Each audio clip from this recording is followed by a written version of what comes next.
Rand, I need another episode of Fully Cinematic. Television's longest-running zombie series, The Walking Dead, is finally coming to a close this season.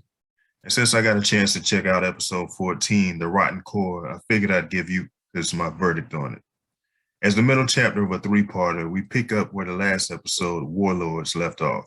One-eyed minister Gabriel and one-armed boring guy Aaron went on a first contact expedition for the Commonwealth to a newly discovered community presided over by none other than Kyle Reese.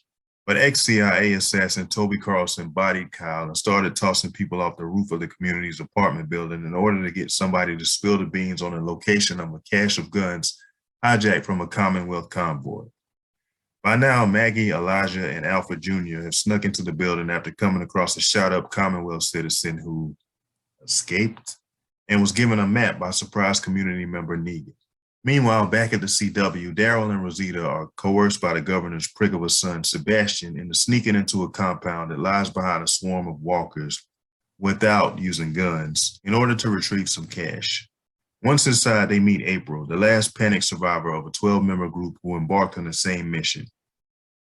Negan, who we learn is a newlywed and has a baby on the way, rescues Maggie's son Herschel, who stowed away in his mom's truck from a CW soldier. Negan's missus, Annie, has a heart-to-heart with Maggie and reveals that her new husband told her all about his past. While this is going on, Negan has a man-to-kid talk with Herschel, who pulls out on the former Savior's leader when he realizes that he's the guy who bludgeoned his dad, Glenn, with a barbed wire wrap bat. Elsewhere, Daryl turns on the power back at the compound, allowing them access to the compound safe. Unfortunately, the alarm's powered on as well and draws walkers.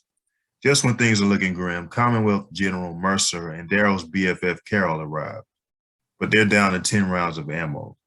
So the members of the quintet cover themselves in blood and guts and try walking through the crowd, until a walker gets caught on April's armor, resulting in a feeding frenzy and the end of any hopes of her becoming a new cast member.